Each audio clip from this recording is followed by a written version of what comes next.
during the Race to the Awareness Initiative. On Monday, Sean Carney joined us, and he was also from the Design for Good platform. And it's a really worthy platform and cause that they're serving, and I'm really excited to have both you and Sean, and I think somebody else is also joining. So thank you very much, Cecilia. Yeah, my pleasure. Yeah. Do you want to? I guess you'll tell us in the yes. When you start. I think it's okay if you think there's enough participants. I'll kick it off. Yeah, so Yeah. Hi everybody. My name is Cecilia Brenner. I'm currently working as an experienced design director for Philips, where I'm leading a very talented UX design team in our Amsterdam studio. I have over 25 years of UX experience, and on my day-to-day basic, what I do for a living is that I'm creating digital experiences and ecosystems. So this talk today will be a little bit different. So it will be focusing on what it means to design living ecosystems and how we can actually design for life, and in particular, how we can design to regenerate peatland ecosystems. As I said, I work for Philips, and Philips has a great purpose to improve 2.5 billion lives by 2030. And I am part of a great design organization that is every day designing products, services, and solutions to improve people's health and well-being.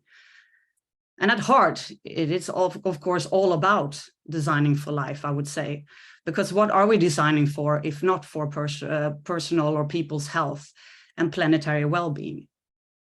So this talk will be very personal. It actually contains a year journey and exploration. So a lot of my personal field notes to explore how to move from designing for individuals, so how to move from a human-centered design approach towards designing for communities and to designing with respect for all life. And I started to embark on this journey as a designer because I wanted to grow my own mindset and skill sets from shifting from human to a more life-centered design approach.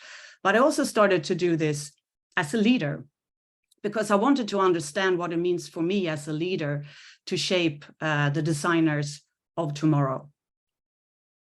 So my journey started a little bit about a year ago, and that was when Design for Good was born. Design for Good is a non-profit organization, and it consists of all these great design companies and institutions. And working for Philips, it was an opportunity for all designers to actually voluntarily for a year spend at least 1 hour per week, so about 60 plus hours in a year, to design for good. And I immediately embarked on this journey and challenge because I wanted to understand what it means to design with other designers outside of Philips, but also what does it mean to design for good. And I was in the beginning of the journey connected with two very talented designers. One is Iram Ondegar, who is former McKinsey, and Henry Parkins, who is a student at Royal College of Art. And together with the three of us, we embarked on our Design for Good journey about a year ago. And what is very interesting with Design for Good is that they are closely attached to United Nations Sustainability Development Goal. And we were asked to started to look at solving design challenges around Goal 6, which is clean water and sanitation. And it goes obviously quite broad. It's to look into drinking water, how to make it more cleaner, sanitation, hygiene. And we started to look at these quite alarming data that you see on the left, on the right side. And obviously, I'm not going to go through them all in general, but it's quite clear why it is a top sustainability development goal of United Nations. But this banner, this big banner that you see, started to caught our attention. And it's about water-related ecosystem. And as I said, the words water-related ecosystems are being degraded at an alarming rate. So over the past 300 years, over 85% of the planet wetlands have been lost. And that's alarming, right? So we started as a team to think like, hey, that would be really interesting to see what we can do as designers to look into that and actually help to conserve the wetlands.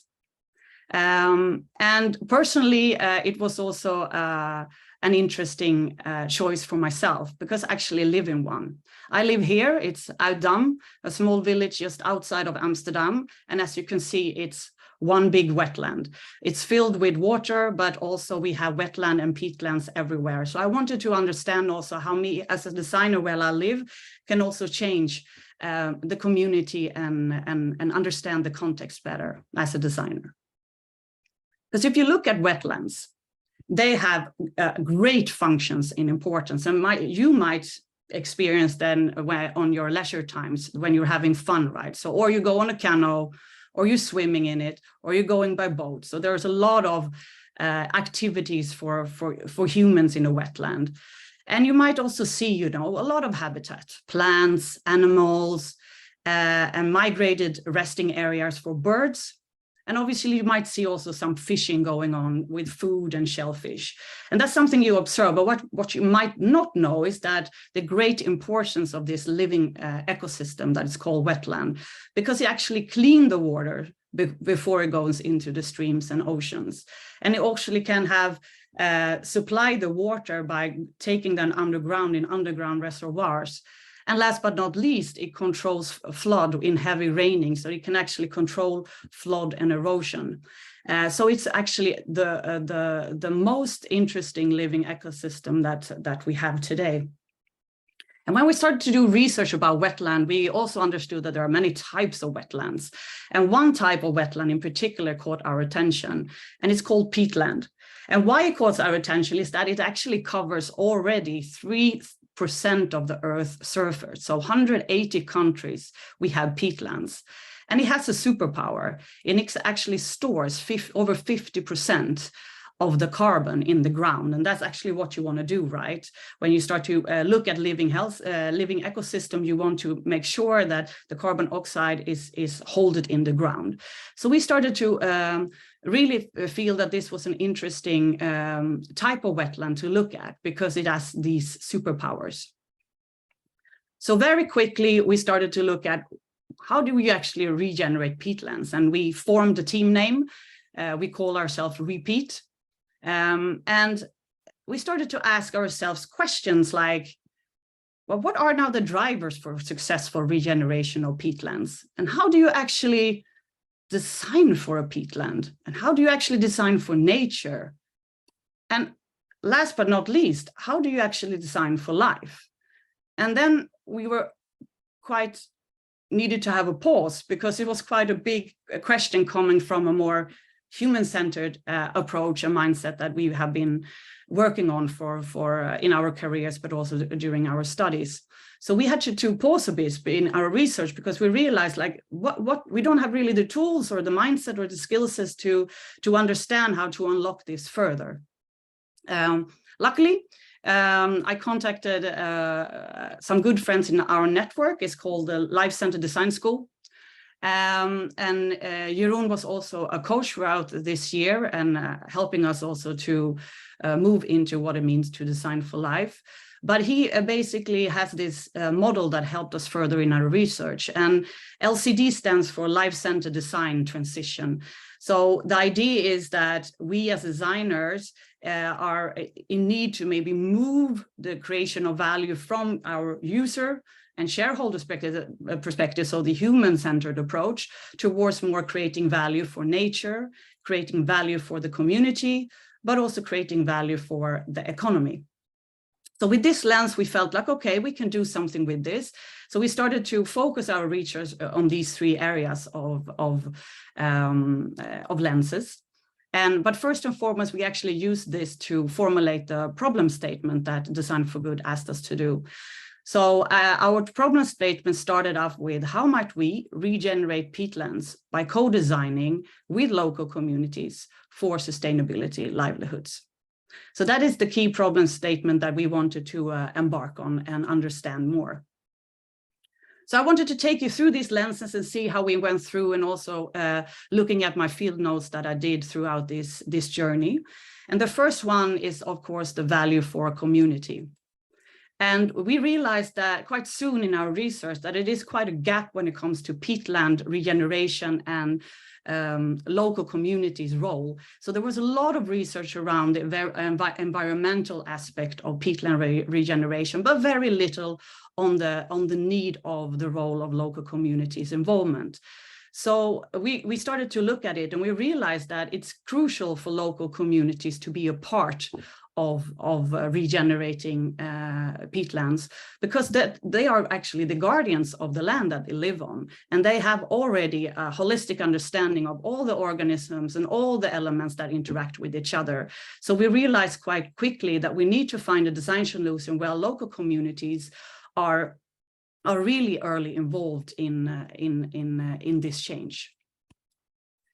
And a tool that we use for this, also from Life Science Design School, is called Ecosystem Contact Map. And this we use to obviously understand the community aspect more, but also actually to also look and include all actors in an ecosystem. So they gave us the tool to not only look at the users and the communities, but also the non-human personas. So what about the water birds, and what about the plants?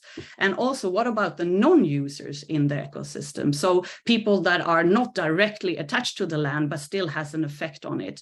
And what about the natural habitants and the abiotic factors? So this ecosystem context map gave us quite a nice structure to our research. And you see the green post-its, we started to already see further improvement areas or further areas that we wanted to research. And then we understood the importance that we really need to understand what it is. So we actually, what is a peatland? So we actually took a walk. We took a design walk, and we went to a peatland to immerse ourselves with the land. And in this specific case, we visited a peatland innovation center in the north of Holland, who has for years been exploring what it means to regenerate peatlands using wet crops. So, it's a particular kind of cultivation of crops to regenerate peatlands. And we spend a day there with the community that's working on the innovation center, but also talking to experts to really understand and build a relationship using a lot of dialogues, techniques, and conversation, and really understand and immerse with the land that we have, which was also crucial to our research. And we started to look also, of course, on different kind of regeneration agricultural techniques. And in this case, a specific one, it's called polyculture. It's actually wet crop farming. And it's a very climate-friendly agriculture use of wet peatlands. And this is why it is, because it preserves the peat in the soil, and therefore the carbon oxide stays in the ground, which you would like to do, of course. So if I look back and I look at my field notes, these would be my learnings when you look at value for community, and for us as UX designers in general when designing for life. And it's really important to zooming out to see the bigger picture, go beyond the human needs, and looking at the whole ecosystem, because that will lead, of course, to new relationship and new connections. And one of the things that we did was, of course, getting mud on our shirts and really visiting the peatland ecosystem, is to experiment, if you can, in the wild, because that's when you're building deeper connections. And you also can practice deep listening. Deep listening was an important tool in this process, to listen a lot and ask a few questions, but also noticing and observing the stories around us was extremely important when it comes to experts and communities. And in this case, we, of course, learned, as I told before, that early community involvement using dialogue and turning conversation into actions around peatland and wet agriculture is key. Because the most important findings that we had through looking at community and community in general, also experts, is they said, we don't need more research around how to regenerate peatlands. We've done a lot, but everything is stuck in our research documents or in our heads, or in the knowledge from local communities who have built up knowledge like hundreds of years ago. So we need a bridge to help us turn all this knowledge into conversations and action.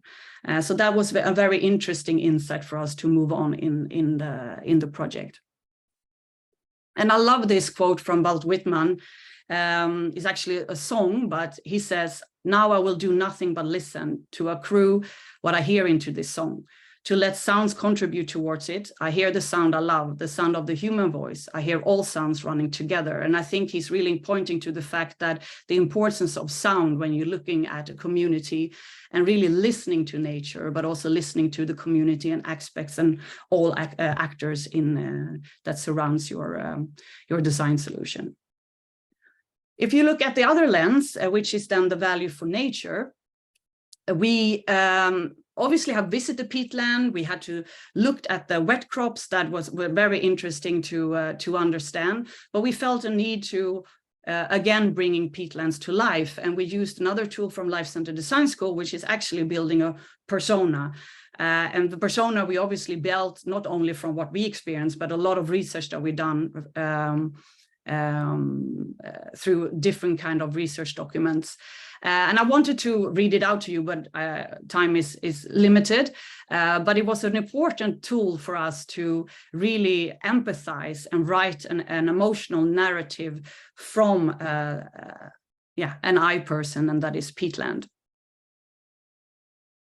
And another tool that we used, which was very, very helpful, is to also look deeper into what peatlands is, and it's called non-human personas. So we started to actually, and I think UX designers, like many of you maybe are on this call, you're used to writing personas. And this is the same way, but you're looking at it from a non-human or non-user angle. So we started to craft non-human personas around the key actors in the peatland ecosystem that we feel that we want to learn more about. So in this case, cattle, which is a really important wet plant who has extremely nice superpowers. Also a water bird, but also this special soil, the peat soil, that is hyderic, and it's really important to understand what makes it healthy. And of course, we also did personas and human personas, and in this case, a farmer. But it was a very, very important tool in the process, because that's how we understood how a wetland or a bird or a soil can thrive and survive in a peatland. What is their role in the ecosystem? And also, how can we listen to it and learn was an important part of the process. And we started to, when we started to understand, especially these wet crops, we started to understand and zooming in research, and we understood that there's a lot of research being done on maybe 10 or 30 different wet crops that are, and they are really superpowers, because they hold the peats in the ground and store also the carbon oxide in the ground. And it's not so many. You see a handful maybe on the picture, but it might be 30 of them. And they are key to regenerate the soil and hold the carbon in the ground. And we started to look at this together with the experts and understand more about what crops can really mean to regenerate peatlands. So if we look at my field notes from what it means to design when you look at the lens of value for nature, is that it was key for us, at least, to use narrative and storytelling to really empathize with life and really connect on an emotional way. And the importance to always give nature and non-user a voice in your design process. At least me was not used to that, because I was thinking more from a human-centered approach with a user and shareholders. But it's important to zoom in to see the details and really practicing deep looking, to really look on the ground, and looking and holding these wet crops gave us further understanding of what we can design for. And what we also realized, especially for this project, is the need to improve awareness of it. Because before this project, I didn't know anything about wetlands or peatlands, even though I'm living in one. But I definitely didn't know about the superpowers of wet crops and their benefits for peatland regeneration. So that was something also as a key insight we took out of this project. Last but not least is the value for economy. And as I said before, we understood that more and more that these wet crops have superpowers. They have both ecological and economical benefits for the community. Because did you know from Cattell, you can actually create fabric. This is a Dutch designer, Rietgoed, and she's creating tea towels, and she started to explore what it means to create shoes from peat-based wet crops. Or another one, Cattell can also be used in construction materials. So this is insulation material that you can use to build buildings. Germany have already started to build their first peat-based house, for instance, which is also really important. And red canary grass is another wet crop can be created to create these great fashion creations. And what we learned from the experts is that said, this is maybe known that from peat you can make stuff. But what we really need to do is to increase the demand. And in order to increase the demand, we need to be able to tell people about it, make it aware, but also co-create together with the community to unlock the increase of demand. So very quickly, we were moving into a bio-based, we actually called it a peat-based, but bio-based circular economy, where you actually have a peatland, where you're harvesting the resources, you're turning it into products, you're using them, and then obviously you're turning them around to compost to actually regenerate it back to the field. But these wet crops also regenerate the peatlands while also growing on it. So that was also a key finding for us, because wetlands is obviously key to improve our climate, but also the biodiversity, because and also these wet crops are also key for that, because they preserve the peat body and they prevent the peat decomposition, and then create also carbon sink. And obviously they are great for the biodiversity as well. And the breeding areas for grounding nests from animals, for instance. So when we look at value for economy, these will be my key field notes, is that as designer, we should always try to design what enhance life. And we should try to look ahead to consider regenerated solutions and regenerated living where we can. And also practicing co-creation and co-design to really design with humans and nature, where we start to noticing patterns and also make connections. And in this particular case, it was extremely important for us to look into how to find new smart way to apply wet crops by co-designing with community for their financial stability. And this is a really great quote as well on regenerated agriculture, but I think it goes for any regenerative design, is that it represents more than a shift of practices. It is also a shift in paradigm and in our basic relationship to nature. So also extremely important to think about what is our relationship to nature as designers. So with all these three lenses, we started to see kind of a value and opportunity area for our design solution moving forward, and realize even though this was a year process, it's still only maybe 60+ hours that went into this. But we started to see a need of a co-design platform where you had a learning space where we were actually giving the podium to the wet crops, where we could actually, giving them a voice, giving them an understanding, and share the local community's awareness from many years ago, 100 years ago, and lifting it up to a global awareness. But we also felt that there was a need for co-creation. So bridging people like farmers, experts, maybe designers to co-create new peat-based innovation to increase that demand. And we also saw a need on the engagement part, right? How do you very early involve the communities, because that is key to the success of regeneration of peatlands. So Meet, Repeat Living Lab, this is our final concept that we delivered for the Design for Good, is an open sourced co-design platform that enables local communities to connect around the global purpose to regenerate peatlands. And what it does, it actually enables you to co-create new economical structures that benefits the peatland itself, but also the persons living on it. One of the concepts that we are looking into is the wet crop atlas. And as I said in my field notes, it's very important to create awareness. So one idea that we have that we're playing with at the moment is to build an atlas of these wet crops, where each and every one can go in. If you're interested in regeneration of peatlands, you can obviously, it's open source, you can share your own learnings, but it's also about understanding the crop use and the value and the biological and hydrological interactions, and really experience the cartel in this case and giving it a voice. Another opportunity area we're experiencing in this platform is a lab, a co-create lab, because my field note, as if you remember, was to find new smart ways to apply wet crops by co-designing with communities. And there are already a lot of wet crop innovation out there, but it's, as I said, it's still in documents, it's still very siloed. So by creating this lab and connecting the right people, we are able to maybe unlock other and interesting wet crop innovations. But already there are explorations around packaging material, insulation materials, as I said, animal bedding, as well as fabric for fashion.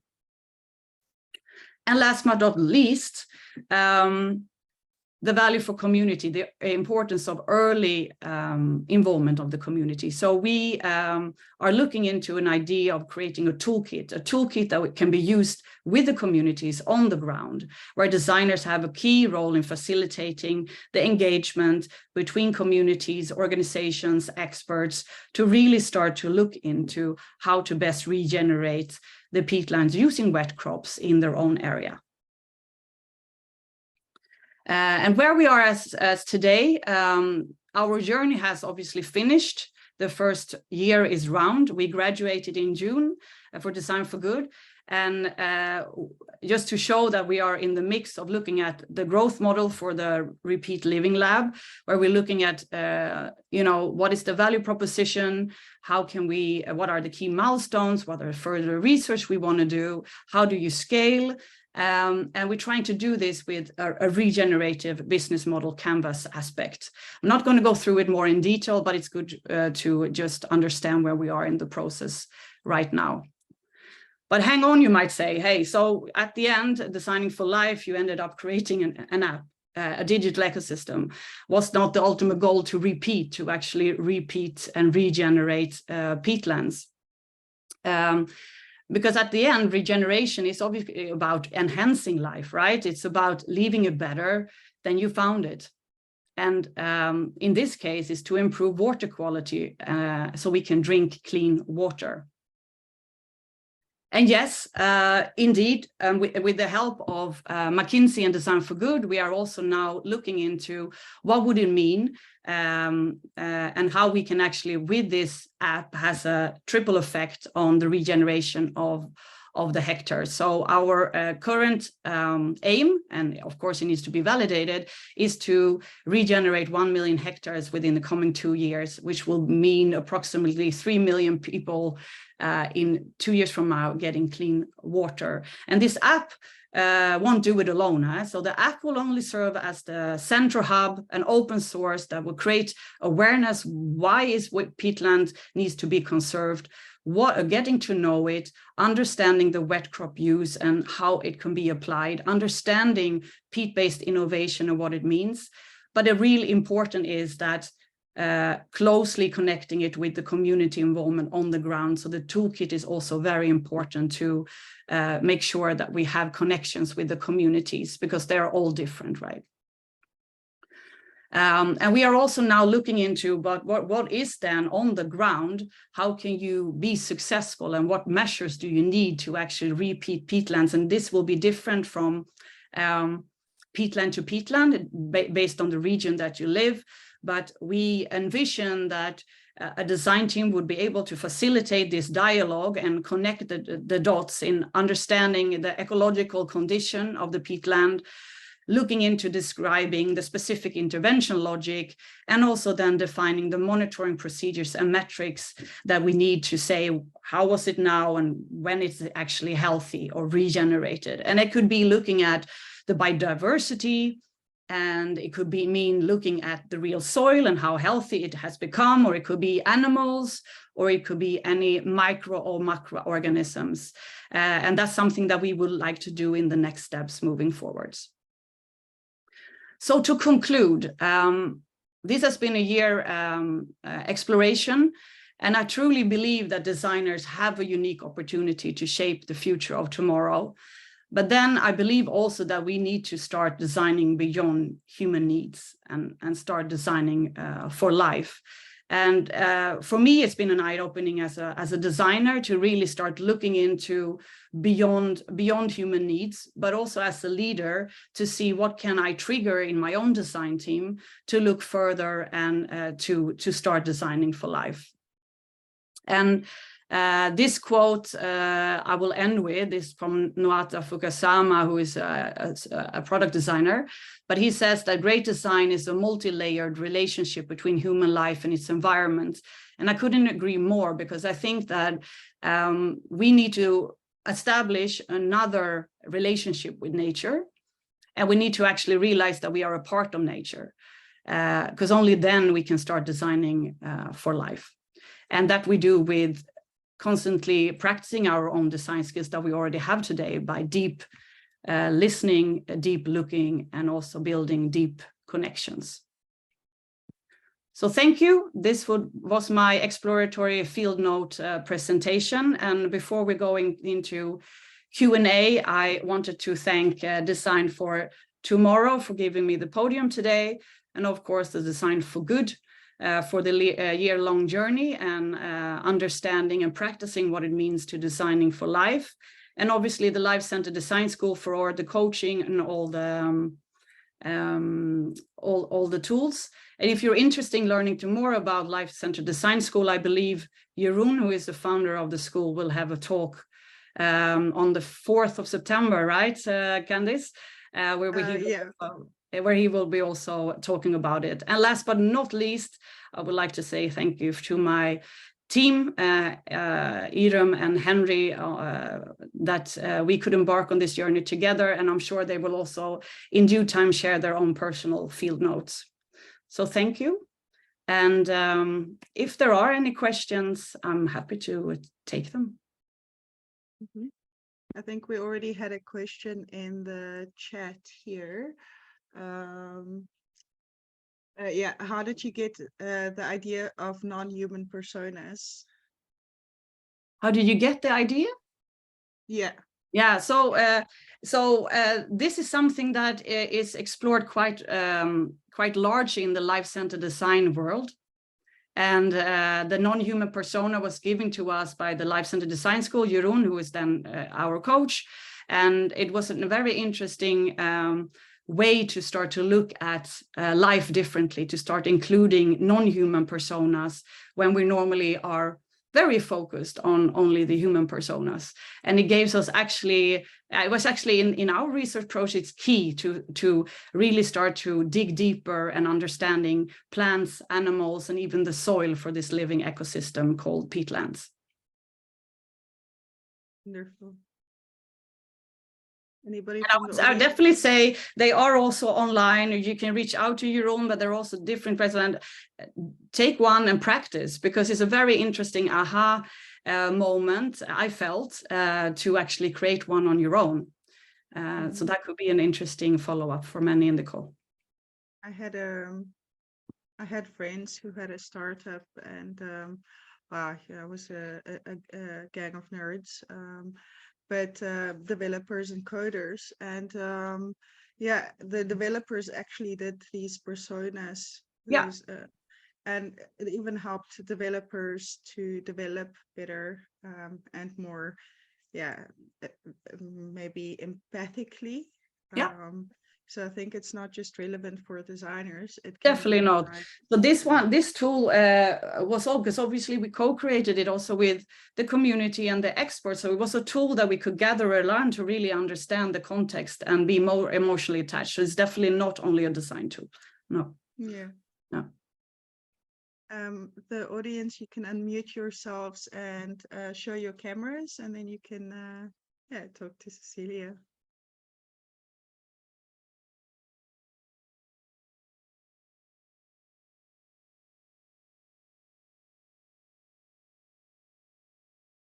All right. So I think Toph is joining. Hello, sorry, I have a very bad connection here Oh. in Belgium, so I've been kicked out 3 times. I had a question, and maybe you talk about it, but are you using AI in the process to help you to generate ideas, how you can, create new products or generate faster wet plants? Right now, we didn't explore it because we had 60 hours. As I said, even though it was a year-long journey, we only have 60 hours went into this. But I definitely don't leave it out for the next research phase in order to speed up the learning and also look at any IA ChatGPT as well, because if you want to create this central hub, I can also imagine that could also help us to start to speed up the awareness and the know-how part of the process. But until now, we didn't use it, but we definitely see it as a valuable insight gathering for the coming phase. Absolutely. Okay, thank you. And within your company, Philips, is there a real is everybody on board to to change the world and to really make it greener? And because we see so many plastic product and stuff that it's crazy. I think it's a journey, right? So Philips is doing a lot of great stuff when it comes to products and sustainability and circularity. And I think the next step that we need to look at together, and it's not only Philips, is moving towards a bio-based circular economy. And that will take time. And that's where we need to, and that's basically also the core part of my talk today, start to grow our know-how, the mindset and the skill sets, not only as designers, but also, everybody in a company to ensure that we will get there together. Yeah. Do you think that VR or other immersive experience can help you to promote this? I mean, some people, absolutely. Absolutely. What I show now is very still images. We built a prototype, it's very web-based, but I see that this could be, as immersive as One Earth. I don't know if you've seen that website, but it's really zooming in and you can click around in the world and you can come into the world and see actually what wet crops are there. You can really see and touch it. So the sky is the limit there, I would say. But we have to be mindful that in this case, we're talking to communities that are farmers. And we have to be realizing that the technology might not be there yet for all of them, and to change their behavior is what we need first and foremost. Okay, thank you. Thank you. Thank you, Val. Thank you, Val.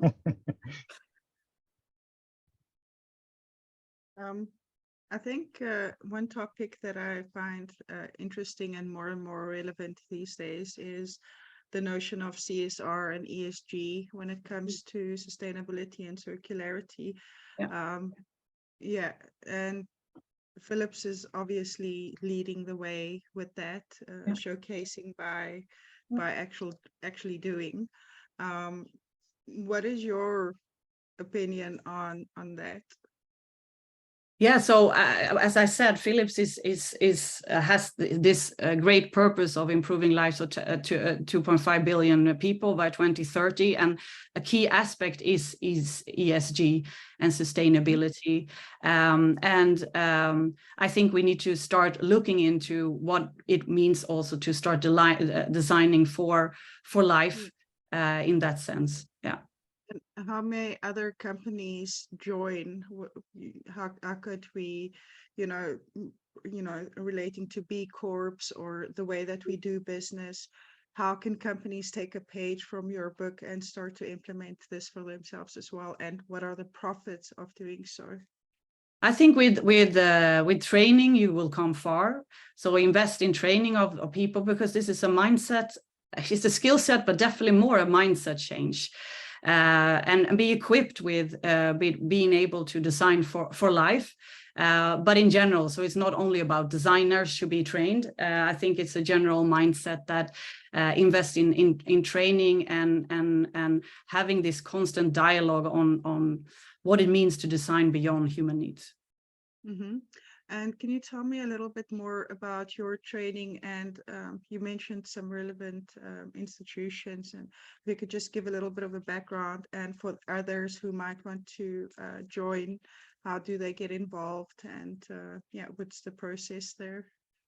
For do you mean for training, or do you mean for Design for Good in this case? Yeah, so for Design for Good, but also for the life-centered training. Yeah. So yeah, what I know is that Life-Centered Design School is a very great institution to connect to. So you can follow their online trainings. They have a week online training, but they also do it in the wild. So you will get, you know, challenges and projects to actually go out in nature and try it on your own. Human nature, non-human personas will be created. I think a training is starting in September, I believe.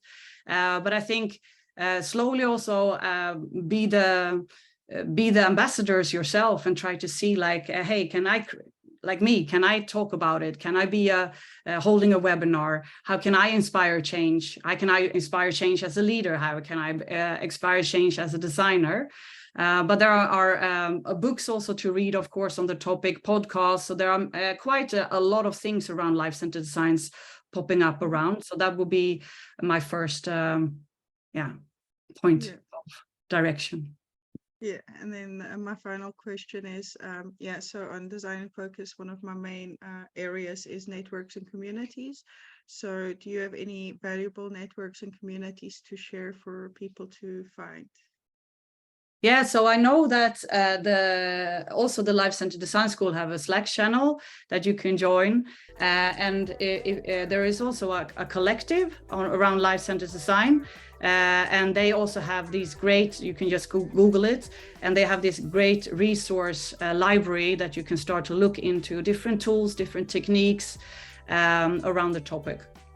Yeah, so I'm working on a resource page for this initiative.